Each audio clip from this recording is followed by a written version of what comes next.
Good morning, everybody. Another episode of Chop Talk coming at you from the one, the only Choppadong, brought to you by the one, the only DFSArmy.com, your one-stop shop for everything DFS. And I am your host, Choppadong. I'm going to dive in today, and I'm going to cover two slates for the price of one, I guess. We're going to dive into the early only and the very early only on Fanduel and hopefully get this thing busted out for you in time for you to build some lineups. I'm going to show you the reason why you should be a member of DFSArmy.com and follow the link in the bottom of the comments section. Use coupon code CHOP, C-H-O-P, to jump in and receive some of the coaching. I've been talking back and forth with guys all morning long in the channels trying to set their philosophies straight, their minds straight as far as how we build these lineups, how we get this thing working together as a unit, how we work with the contest selection, and how we play with bankroll management, and all those things. We had a great staff contest last night where my buddy R. Flynn took first place. I actually took second place among the 35 or 40 staff members.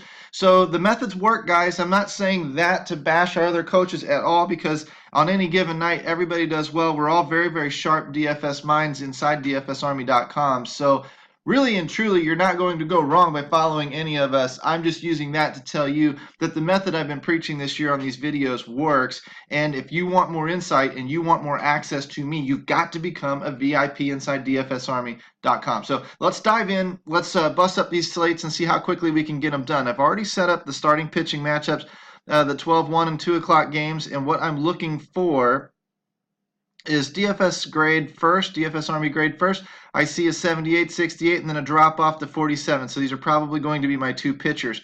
I'm quickly going to look over at the Vegas odds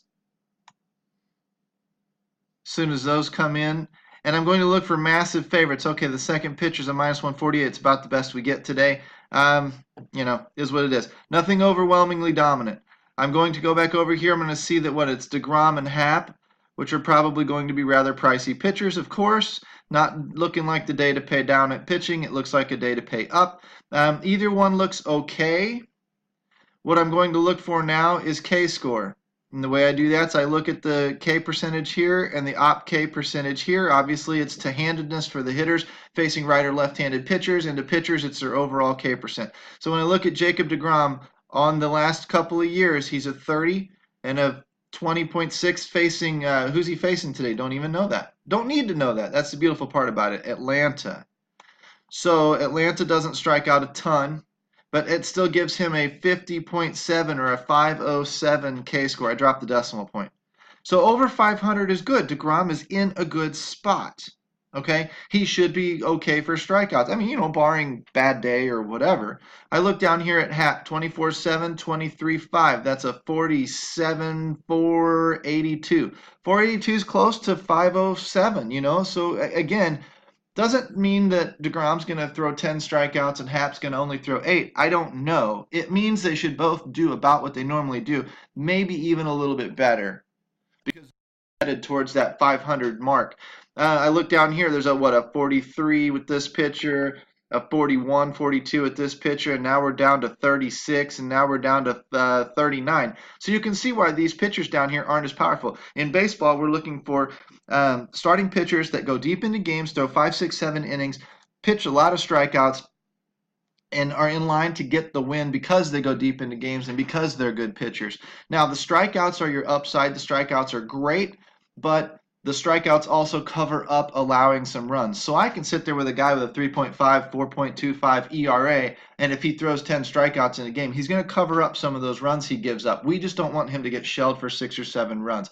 We want him to ideally be in line for the quality start, 6 innings, 3 runs or less, and we want him to ideally be in line for the win. That's going to give us the 10 bonus points. So if he goes, 6 innings, 6 strikeouts, that's 12 times 3 is 36, gives up, say, 2 runs. That's 32, 30? And then if he gets the win and the quality start, he's up to 40 points. That's a good day for a pitcher. I don't care if you paid $6,700 for him or $11,000 for him. That's a pretty solid day. Typically, when we're buying up that salary, we're buying up the consistency of hitting that 35, 40, 50 points. And in a lot of cases, we're actually buying access to a pitcher with upside to hit 60 to 70 points. And when we run into those nights, it's like, Didi last night hitting a double dong, or Haniger, or Trout, or whoever the hell all hit those double dongs. We don't know who those are going to be on any given night. I don't know if DeGrom's going to pitch for 75 points. I know he's capable of it. I know with the low 500K score, he's maybe not exactly likely to do it today, but he's also not going to struggle to strike people out per usual, like these guys down here will. Therefore, his upside should be okay. I mean, he should be, these are the two best pitchers on the slate. We don't have overwhelming Vegas support, and we don't have any kind of deep pricing discount, so it looks like we're just going to have to eat it here. Now, on DraftKings, would I run them both? Probably not. I'm going to have to dip down in here to somebody, because I've got to be able to afford something. But that's basically the pitchers. I look at the bot for that 3-game slate. I look at the bottom. I don't think that DeGrom's going to be overwhelming chalk either, because Happ is also viable. So I think you're going to get a little bit of split chalk on that 3 games. So you're not really going to be able to stack directly against chalk and really leverage the field in that way. You're just going to have to build a solid lineup today. It's just the way it's going to be. Down here under, say, a 30 or so for DFSA grade is a pitcher I would look to attack. So I'm automatically going to like Toronto, Milwaukee, and Chicago. You know, I hate to say, no to Atlanta, but they are facing DeGrom. Tampa Bay's facing Happ. It should squash their offensive production a little bit. I'm automatically looking for these guys. These guys are in the better spots because they're facing the weaker pitching. These guys are in worse spots because they're facing the stronger pitching. Again, this isn't rocket science. That's why we can do this fairly quickly. So when I kick over into the Trends tab, I'm actually going to write down, and I'm going to do it right now. You'll hear me flipping my page. DeGrom and Happ. And then I'm going to try and target Toronto, Milwaukee, and Chicago Cubs. Those are often, that's as complicated as I'm going to make it. I'm going into the Trends tab. I'm now going to set these 3 teams just the same. So I've got the same 3-game slate. And now what I'm going to do is I'm going to take a quick look. Toronto is loved by the research station. Look at this. What, 5, 6, 7 of the top 8 or whatever. A couple of Chicago's, more Toronto's. Toronto is loved, loved, loved today. You may file that away in the back of your brain saying a key stack today might be Toronto. Why? Because they're facing the worst rated pitcher on the slate, and the research station is picking up for that. So now I'm going to come over here to the trending Wobus. You can play with all the other tabs you want to. I'm telling you, I only look here. It's been working for months. So why fix it if it ain't broke? Let's do, since it's a smaller slate, let's do 333. See, on smaller slates, I need a little bit bigger player pool, or a little bit more. I don't have quite the options. So I'm going to lower that WOBA expectation a little bit. On the bigger slates, like a 15-game slate, I may go all the way up to a 380 or 390 on that WOBA. Because why? Because I'll have access to the bats. I've got 30 teams to choose from. Today I've only got 6. So I want to give myself a little bit more margin for error. If they don't hit this list, though, they are pretty much dead to me. They're cold. I don't need to play them. I will use these numbers in conjunction with each other a little bit, but you'll watch how I just mostly focus right over here. I mean, I see the 307, 487, and 608, and Randall Grichuk's hot as balls. Is he playable? I don't know. I know enough about Randall Grichuk's background to know he's very streaky up and down. Now, he's streaky up right now, and he can carry a team, and being that we key on Toronto, you surround him with another 2 or 3 consistent Toronto bats, fine. Run him as a one-off, fine. But if you run him with another boomer bust guy like a Morales or even a Pilar or something like that, you're setting yourself up. They may be hot, but you're also setting yourself up to have them all 3 crap out on you in the same day. I like taking very, very streaky batters like Grichuk, and even when they're streaky hot, putting them around a couple of consistent batters. I love, like if I'm looking at Atlanta for a different day, I love Freddie Freeman. I love Nick Markakis.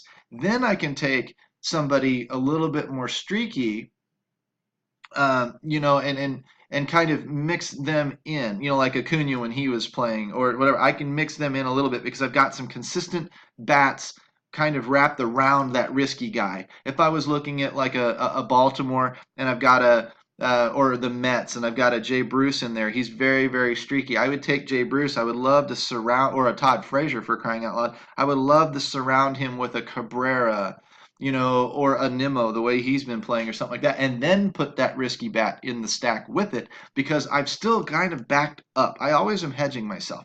And so I'll hedge myself with Grichuk with, some more consistent bats. Typically, like a Russell Martin isn't going to be a real consistent bat for me today. Now he may be in there, and that may be, again, 3-game limited slate, maybe all we have to choose from. So back on track, I'm going to take the offenses that I looked at. Toronto is obviously well loved by the machine, so these are my playables right here. Grichuk, Hernandez, Martin, Pilar, Grichuk. Why is Grichuk in there twice? That's hilarious. Martin's in there twice. That's awesome. So really, it's only 4 playable guys. Then I will also look at, well, but those 4 guys might be my stack right there. 1, 2, 3, 4. You know, if I can afford them, look at how cheap Martin and Grichuk are. I can afford Pilar. I can afford that. I can afford that with DeGrom.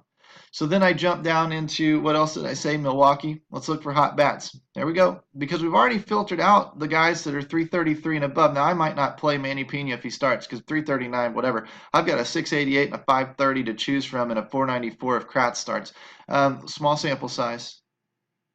But, I mean, these are, you know, Braun, Shaw, Miller. I looked up yesterday. I didn't even see that Brad Miller had been traded to the Milwaukee Brewers, so double check that one. But Yelich, okay, those are your 3. Unless you see Miller in that lineup, and that's correct. Braun, Shaw, Yelich. Okay, run those with those 4 Toronto guys. Boom, you got yourself a lineup. Run over into the Cubs, and you'll see Rizzo, Bryant, Contreras, Almora, and Russell. Those guys should all be starting. Now, here's what I'm going to show you.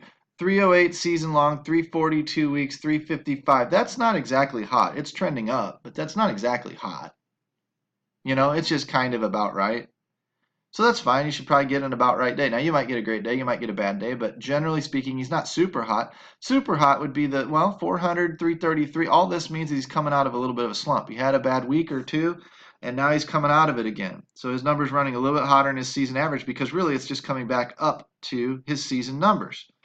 You know, 363. So none of these guys, and this one, here's a sign that Rizzo may be cooling off some. 368 to 427 down to 345. It's bringing this number down. It's below this number. So what you're looking at is he may have peaked last week, and this week he's coming back to normal. Okay, that's all that stuff tells you. But you can look at that and you can decipher between that which players you like more than others. Maybe you really, really like a Cubs stack today. Fine. These are your guys you're going to play. But if I changed that to a 350, then Rizzo disappears and Almora and Russell pretty much disappear. Russell, I guess, doesn't quite disappear. But you lose a couple of players. That's why I opened that up a little bit for this slate. You're going to mix them in, and then you're going to run into our domination station tool, you know, and you're going to set it up for like the very early only, and then you'll start running some stacks.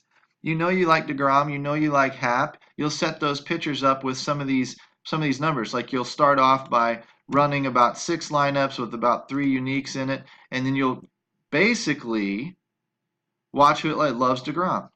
Well, what if I want Happ? Well, if I want some Happ in here, I need to bust his number up, right? You've seen me do this before. And now I've got a ton of Happ in there, so now I need to come back down with Happ. Back down to, say, 39. And I'm going to show you how I do this for this slate, and then we'll just rip through the other one. Happ, Happ, Happ. What I'm looking for is I'm looking for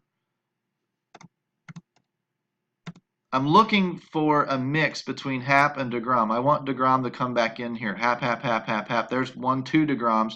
So I need to come down just a smidge more, maybe 38.1.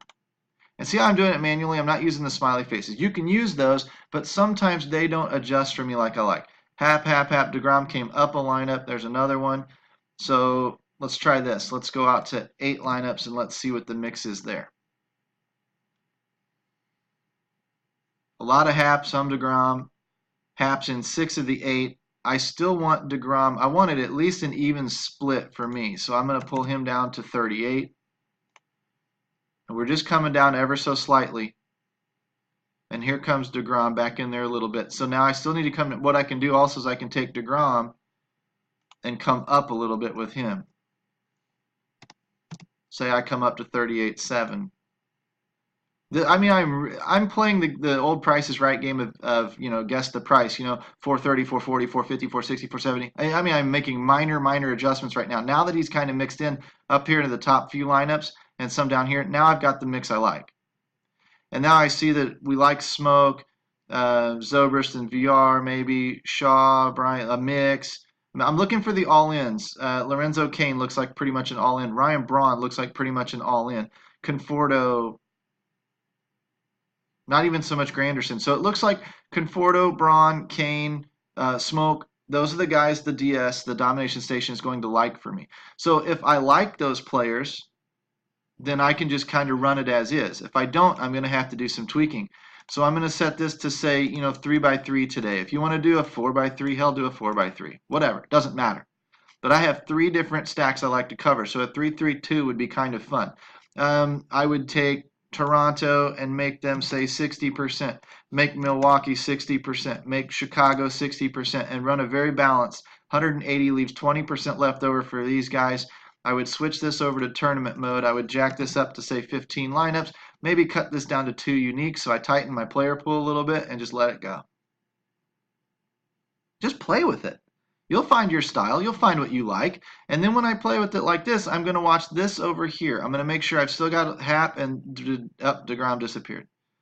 So now what do I need to do? I need to go back up here and I need to juice DeGrom a little bit. If I make him 40, I bet he shows up in everything again because I'm pretty doggone close to what I meant. There's DeGrom, there's DeGrom, there's DeGrom. So DeGrom is now in 11 of the 15 lineups. I need to bring him back down. 39, and this is something that just takes some time, but watch, it's not taking a lot of time, and we're starting to zero in on a pretty tight player pool. Now we're back down to DeGrom in 8 of the lineups and Happ in 7 of the lineups. Perfect 50-50 split. Now I've got a lot of Smoke still, but this is going to be Smoke, Zobrist, Bryant. This is going to be a Toronto. Oh, there's Milwaukee. Chicago, Chicago, Chicago. So there's 3, and then Milwaukee, Milwaukee, Milwaukee with a New York Met because we're not using DeGrom, and a Toronto. So there's a little bit of a contrarian thing because I think everybody's going to like Toronto based on how much the research station liked him. I think people will mostly see the same thing. There's a little contrarian lineup for you. Maybe you want to run that. But it's not too contrarian because their other 2 offenses are in great spots. Now I look at, there's Mets, Milwaukee, different Milwaukee, Milwaukee, Milwaukee, Toronto, Toronto, Toronto. So there's Toronto and Milwaukee mixed, and we've got Milwaukee and Chicago mixed. See how this is working? These are the types of things that I pull, and I'll pick. I've only got 15 lineups really to pick from. I can rerun it again. I can, let's see. I really liked Lorenzo Cain today, so I need to actually jump him up and bring him into more than one lineup. So I'll jack him all the way up to 14.5 points, and watch what Lorenzo Cain does. All of a sudden, he's in all 15 of my lineups. I told people today another thing. Sometimes I'll jack that all the way down to 75 max exposure. Run it again. Now Lorenzo Cain will only be in 75% of my lineups. 73% of my lineups. If I don't like that, I back him down to 14.2. And I run it again. So if you like favorite players, this is how you play with them. You get it set up for your pitchers first. We always do things pitchers first. It didn't bring him down much, but I could keep playing with this all day long. And I look over here. Are these mostly the players that I picked off of my hot list? Santana wasn't, so maybe I don't like him. Maybe I get rid of him. Lorenzo Cain I did like. Curtis Granderson, didn't notice him on the list. Maybe I get rid of him. Zobrist, didn't like him. Braun did kind of like him. Maybe I bring him up a little bit. DeGrom, Diaz, didn't like him. Smoke, loved him. Maybe I want him in more lineups tonight. So I bring him up to 12. Bryant, saw that one, so maybe he comes up a little bit. Russell, maybe he comes up a little bit to say 9.8 points. I'm just guessing. I'm absolutely just guessing. But I'm trying to get the mix to where most of the players towards the top of this list are where I want them, and then they're starting to sprinkle in the stack formations I pick, whether it's 2x2, 3x2, 3x3, 4x4, whatever you want it to be. That's what you do, and you get these lineups to where every lineup you look at, it's like your Pandora playlist. I thumb up things so that I have all of the songs that I want every time I'm driving in my car. Yeah, great song. Yeah, great song. Yeah, great song. It's been 2 hours, and I'm still going, yeah, great song. This is what you're trying to build your lineups for, so that when the DS puts these out, it's got a few players in there the DS likes, but it's got your players, for the most part, that you identified through your research and set your stacks the way you want them. If I don't want to see as much Chicago, I come down to 40%. I want to see more Milwaukee, I go up to 90%. And I've got, 130, 190, that's almost the 200 max number. And boom, I click optimize. And with the numbers that I adjusted, whatever, I'm going to get a whole different player mix. Different stacks, different people, and I can keep playing with it until it starts spitting out what I like. And then when it does, I go dump them in the contests. Okay, so since I showed you that, let's jump. That's why you need to be a member of DFS Army if you're not, if you're watching this from the outside looking in, because you need access to this bad boy. You really, really do. Go back to the research station. Let's kick off onto the other games. Well, we'll get rid of that team. This is the trends tab. So we just start the process over. Should be 3 more games, right? Brand new mix, exact same process. Hopefully this gets to you where they're very early only. You can play those teams. You can get them in before lock and play with the tools and play with the stuff and set up your own lineups, because I don't want you duplicating me. Don't copy me. Do your own stuff. Otherwise, I'll start covering my paper and we won't do this anymore. Teacher comes around and sees us cheating, man. It's over. She's going to kick me out and I'm going to miss my recess. I am not going to be happy about it. So we got Chris Sale. Duh. Greinke is a decent pivot. So again, we're not going to have overwhelming chalk on that early only slate either. Garrett Richards is even okay. So, but somebody's going to be dumb and run Tyon. And he might have a great night, but that's just not smart in my opinion. 98 drops all the way down to 60. So really and truly, Chris Sale's head and shoulders above everybody else. We all know that. But if you want a viable pivot, you're okay. Don't need to panic about it. I'm going to go over here and check Vegas odds again. Just do the exact same thing. Minus 291. Hello. Big time pitcher, big time strikeout pitcher, massive favorite. Not that Greinke's not a favorite on his own right. But am I going to run like 8 Greinkes and 4 Sales? No. I'm going to be running mostly Sale. So will the rest of the industry, but Greinke's not going to be completely unheard of today. So when I scroll back over, I see my K score 35.5 and 22.7. What is that? 47, 57, 582. 582 is damn near 600. That's way up there. You don't see over 550 often, okay? So that's dominant. But it's Chris Sale, When I look at Greinke's numbers, he's facing a team doesn't strike out a lot in whomever they're playing right now, and we'll look at that in a second. But we're at 45, 460 for a K score. So the difference between 460 and 580 is large. Difference between 480 and 510, not such a big deal. 480 and 580 or whatever, large number. Need to pay attention to that. We're starting to lean more towards Chris Sale and just eating the chalk. Why? We want to play the odds. We want the odds to come out in our favor. Yes, if you're playing big tournaments, you might leverage something completely different so that you're the only one out there, and if you're right, then all of a sudden you're going to leapfrog past everybody, and that's great. But that also happens on accident when you play a slate and you see something that everybody else either neglected or tried to get too cute or something else. And that's how I play. And last night when we played our DFS Army staff tournament, that's what worked for me. I played the LA Dodgers thinking they were going to be chalky. I got a little off the chalk because the Cincinnati Reds were also in a great spot, and I thought not a lot of people are going to trust or take Cincinnati. That's probably where I'll wind up different. No, I ended up being pretty different with the Dodgers of all people, and it blew my mind. Sometimes that will happen with you and your regular lineups. So just keep kind of playing the chalk. Just keep looking at the numbers. Just keep playing the best numbers you can play, and you will find that some days you are off the chalk, and some days you destroy the competition because of it.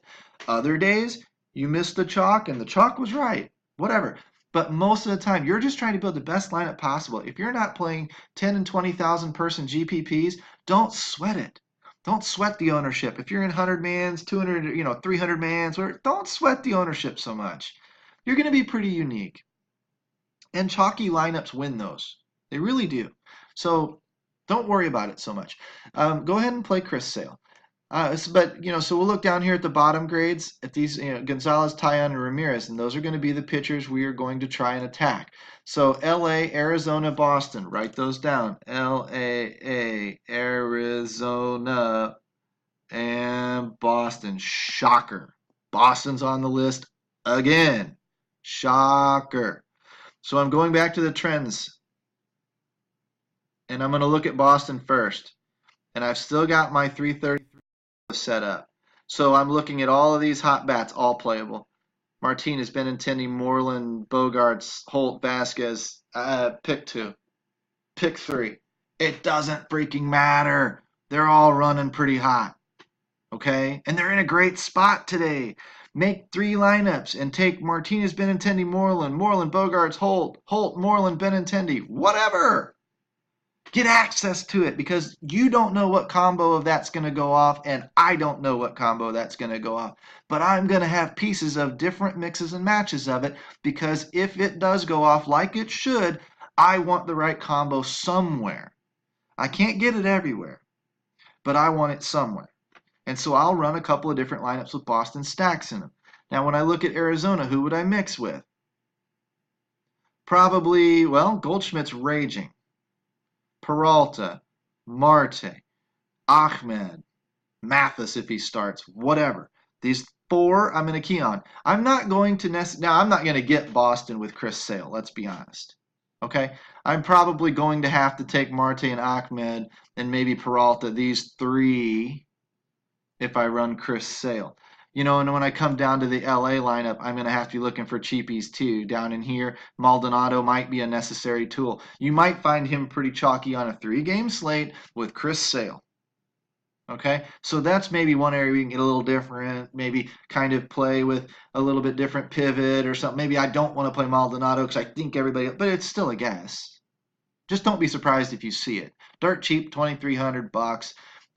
He's running okay right now. Maybe people see that. LA's in a good spot. Arizona's in a good spot. I would expect Arizona to be pretty, decently owned with Chris Sale combinations. So where you're going to get off the chalk most likely is taking Greinke and then taking Boston, because nobody running Chris Sale is going to be able to really attack Boston bats more than once or twice with some bats. If you want to run a full 4 stack of Boston, which is going to be expensive as hell, you might not even get Greinke as a result of it. You might have to come down to Richards, or you might have to take a complete flyer on a crap pitcher, which I would not do. I would forego Boston at that point and just stick to 2 or 3 bats. But I'm going to try and key on Boston, LA, and Arizona however I can. It may turn out where I end up with LA and Arizona only and can't get Boston. That's okay, because if they're still hot bats, fine.